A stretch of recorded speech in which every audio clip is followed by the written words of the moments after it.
చాలా సంవత్సరాల క్రితం ఒక ఊరిలో చారుమతి అనబడే ఒక అమ్మాయి ఉండేది. ఆ అమ్మాయి రోజంతా గాలి కబుర్లు చెప్పుకుంటూ గడిపేసేది. తను ఇక్కడ మాట అక్కడ, అక్కడి మాట ఇక్కడ చెబుతూ ఉంటే చూసి వాళ్ళ అమ్మ చాలా బాధపడేది. ఇలా గాలి కబుర్లు చెప్పడం తప్పని అమ్మ ఎంత చెప్పినా చారుమతి మట్టుకు పట్టించుకునేది కాదు. ఒకరోజు ఆ ఊరికి తీర్థయాత్రలు చేస్తూ ఒక సాధువు వచ్చాడు. ప్రసంగంకు వెళ్లిన అమ్మ తన బాధ సాధువుకు చెప్పుకుంది. చారుమతికి తన తప్పు అర్థమయ్యేలా చెప్పమని ఆ సాధువును కోరుకుంది. ఆ సాధువు మన్నాడు చారుమతిని తన దగ్గరికి తీసుకురమ్మని చెప్పాడు.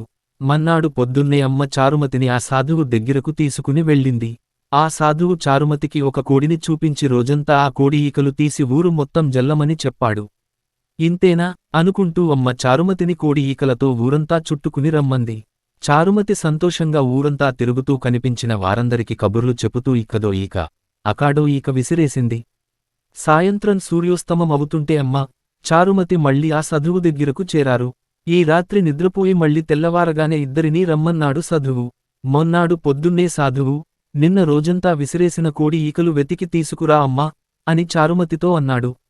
వెంటనే చారుమతి ఊరంతా వెతకడం మొదలెట్టింది. సాయంత్రం దాకా ఊరిలో ప్రతి అంగుళం వెతికినా ఒక్క ఈక కూడా కనిపించలేదు. దిగాలుగా చారుమతి సూర్యోస్తమమయ్యే సమయానికి ఆ సాధువు దగ్గరికి వెళ్ళి, స్వామీ, నన్ను క్షమించండి.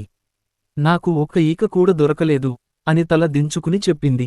అప్పుడు సాధువు తనకు, చూశావా, మన మాటలు కూడా ఆ ఈకలు లాంటివే.